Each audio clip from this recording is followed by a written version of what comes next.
Hello and welcome to Forward Boldly. I'm your host, Christine Niles. I was speaking with a priest recently who shall remain nameless, and he and other priests are seriously concerned about the future of the church, especially in light of the Synod on Synodality, some of the things that may be coming out of that. Nothing can be proclaimed dogmatically that contradicts the magisterium of the church. But as we know, the way that some of these individuals in the hierarchy work is they put forth a very vague, very ambiguous language, which leaves a lot of room for interpretation. And some of the bishops, the more liberal revolutionary bishops, will seize on these vagaries and ambiguities in order to implement their own revolutionary ideas in the church. We already see that happening among the German bishops. We already see that. Many people have said the German bishops have already gone into schism because of their open defiance of the Vatican on the blessing of same-sex unions. But that question is once again arising, out of this synod, and whether or not the results of the conclusions of the synod will lead bishops in other dioceses and other countries to seize on vague language, ambiguous language, and then start implementing things like blessings of same-sex unions, and then possibly forcing their priests to offer these blessings against their conscience, against their will. And a number of these priests simply cannot do that. They cannot in good conscience do that. Obedience in all things but sin. And these priests cannot in good conscience, they wouldn't be able to obey such dictates because it would be sinful for them. And so I had this conversation recently about the possibility of priests facing this future where they might be forced to go underground. What would that look like? Well, we have historical examples that are instructive for us. Many times in the church, many eras in the church of persecution. But two in particular I want to focus on in this episode is, you've got Reformation England, of course, under King Henry VIII and Queen Elizabeth, his daughter. And then you've got revolutionary France in the late 18th century, the Reign of Terror. Many priests as well had to go underground during that time. Their stories are less known to the English-speaking world because many of their histories are written in French. I'm hoping to remedy that by translating some works into English.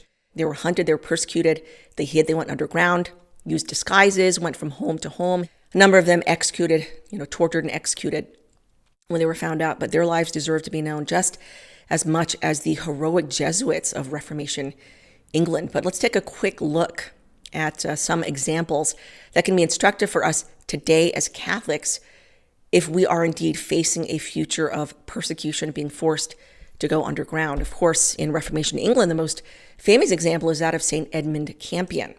And if you are not familiar with him, you want to read a very good biography, Evil and Wa, Edmund Campion, A Life, beautiful book. And also, if you want to read more historical fiction that brings to life the persecution of Catholics during this time, I highly recommend the series of historical fiction put out by Father Robert Hugh Benson. Come Rack, Come Rope is probably his most well-known in that. And St. Edmund Campion actually makes a cameo appearance in that book. But wonderful historical fiction that brings to life the lives, the persecution, the suffering of Catholics in Reformation England.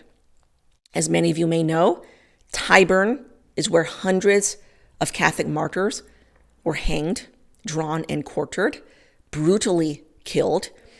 Today, there is a plaque that marks the spot of Tyburn Tree. You can go visit. I would love to go back to England and visit that one day with my children. There is also a shrine nearby. There's a Tyburn convent with a shrine to the martyrs nearby commemorating the hundreds of Catholic martyrs who died during the Reformation. If you want to get an idea of what hanging, drawing, and quartering is like, simply watch Braveheart.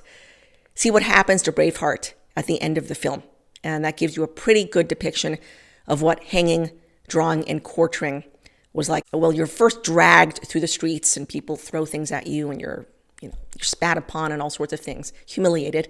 You're brought to Tyburn. You're hanged until you're unconscious, not till you're dead, till you're partly unconscious. You're released. And then while you're still alive, you are disemboweled. They cut you open and they take out your intestines. Horrible way to die.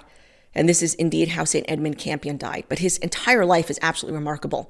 This was a man who was a renowned Oxford scholar, for about 12 years, absolutely renowned. Queen Elizabeth was struck by him when she came to visit Oxford. She was so struck by his oratory, his rhetoric, his learning, his brilliance, that she actually showered favors upon him and basically said, ask whatever you will, it would be granted to you, because she was so impressed by this man. Everybody was impressed by this man's brilliance and his knowledge and his learning. And he actually, in the early days, took the oath of supremacy. But later on, his conscience began to bother him. He had a conversion, and he realized he could no longer accept the terms of this oath, which placed the government above the authority of the church. And so he eventually decided he had to flee Oxford. He went to Ireland, wrote some famous works there, and then he went to the continent, spent some time there, realized his vocation was to become a Jesuit priest. Now, this was during the days when the Jesuits were tremendous, heroic, courageous figures in the church. Absolutely impressive. The early Jesuits, these were men who went into the farthest reaches of the world, sometimes the very first people to arrive to some of those far-flung places in Asia and Africa and various other places to bring the gospel. A number of them suffering, being tortured, being brutally executed and martyred, all to save souls. It's a shame what's happened to the Jesuits now, but the early Jesuits, absolutely amazing people, St. Edmund Campion among them. He became a Jesuit. He spent some years on the continent, going from place to place. It was actually in Moravia that he received a vision from Our Lady foretelling his martyrdom. So he knew that he was going to be martyred. He made the decision to go back to England in disguise, going underground in order to minister to the Catholics of England, who were at that time deprived of the sacraments. They were, it started slowly. The persecution started out more as a soft persecution, then it got worse and worse. But Catholics were not allowed to go to Mass. He went back, and knowing he was essentially signing his death warrant if he were to return to England, he knew that. He went and had many adventures. Like I said, went about in disguise as sort of just a common working man, sometimes as a carpenter, using false names, things like that, hiding until the government actually caught on. They sent a spy to go hunt him down, and he was eventually captured on July 17th of 1581 at Lyford Grange. July 17th, a very significant date, because about 200 years later, that very same day, 16 Carmelite nuns in France would offer their lives as victims to end the reign of terror. They would die on that day, July 17th, and 10 days later, the reign of terror would come to an end. God would accept their sacrifice, but more on that later. We're still in England during the Reformation. And it's important to note that during his imprisonment, Queen Elizabeth came to visit him again. She promised him freedom, luxury, all sorts of things if he would only renounce the papacy and renounce his faith, and he refused.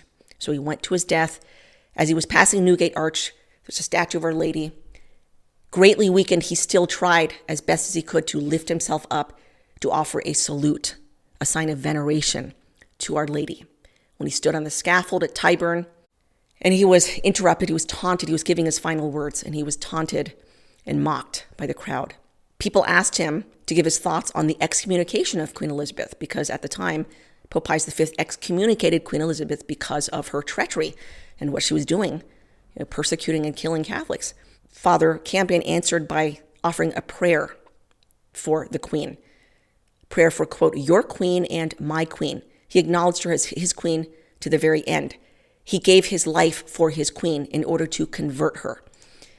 Not only was his courage and his bravery and his heroism remarked upon and witnessed by many people during his death, as he died, blood spattered the doublet of a person who was standing by named Henry Walpole. Henry Walpole went on to have a massive conversion, also become a Jesuit priest like Father Campion, also come back to England under disguise, also minister to Catholics underground, and also be tortured and executed in the same manner as St. Edmund Campion. The blood of the martyrs is the seed of the church. You wonder how it is that God grows his church. How is it that God has the victory in cases of horrible persecution and martyrdom? This is how. The blood of martyrs is the seed of the church. led to mass conversions. I want to read a portion of Campion's Brag, a very famous speech written by St. Edmund Campion, and it was addressed to Queen Elizabeth. I won't read the whole thing, but I would just want to read one excerpt just to show you the mind and the thinking and the heart of St. Edmund Campion. Again, he's addressing Queen Elizabeth directly, and this was during the time when he was still going in disguise from house to house ministering to persecuted Catholics. Many innocent hands are lifted up to heaven for you daily by those English students whose posterity shall never die, which beyond seas, gathering virtue and sufficient knowledge for the purpose, are determined never to give you over, but either to win you to heaven or to die upon your pikes.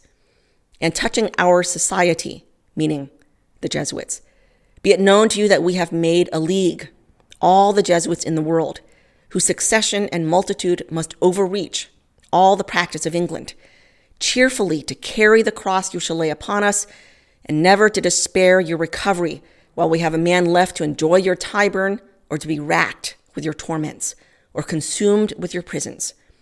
The expense is reckoned, the enterprise is begun. It is of God, it cannot be withstood.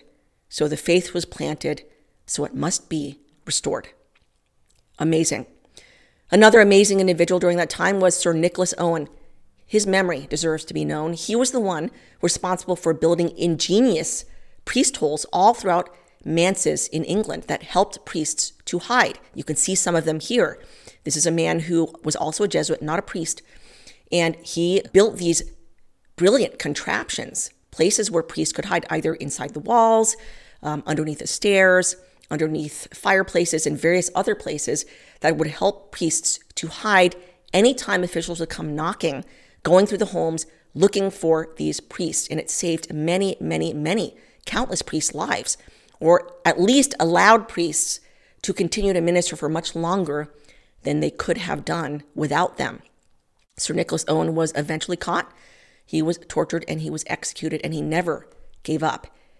Any names, died very heroically, very bravely, even under torture, never giving away the names of anybody who had helped him in any way.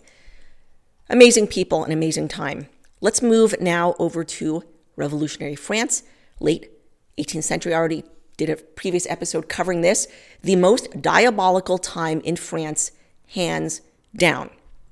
This was a time when the Jacobins, the Freemasons, took over, anti-aristocratic, highly anti-Catholic. They hated the Catholic Church with a demonic hatred.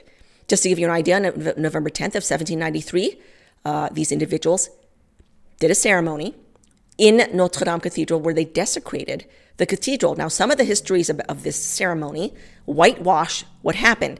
They simply say it was a ceremony to dedicate the cathedral to the temple, to make it to the goddess of reason, and renamed it the Temple of Reason, the cult of reason. And they brought in a woman, dressed her up as the goddess of reason, and they paid homage to her. Well, what a lot of histories leave out is that she was a prostitute. She was dressed up, placed on the high altar of Notre Dame Cathedral, and then afterwards, there was an orgy held on the high altar. And the church was absolutely desecrated. Like I said, a demonic time. This represented the French government during the time of the French Revolution. Have to go back to November 27th, 1790. This is when the Civil Constitution of the Clergy was issued. This was an oath that was required to be sworn by Catholic clergy, promising their fealty and loyalty to the government, placing the government above that of the papacy. About half the Catholic clergy in France took the oath and half refused. Those priests who refused to take the oath were called non-juring priests or refractory priests. And they became a problem for the government. So in 1792, the government issued orders to deport all non-juring priests. Also, orders to publicly imprison, torture, and execute priests who publicly opposed the oath. So naturally, these non-juring priests were forced to go underground. Many heroic examples of these priests, same sort of thing happening there as in Reformation England, having to go from house to house, hiding, going in disguise, using assumed names, all to minister to Catholics deprived of the sacraments. And many of these priests were also caught, tortured, imprisoned, and executed. I hope you're enjoying the show. The rest of the show is behind the paywall, so please go to churchmilitant.com to watch the rest. For those who are not premium subscribers, you can sign up at churchmilitant.com/go premium. See you there.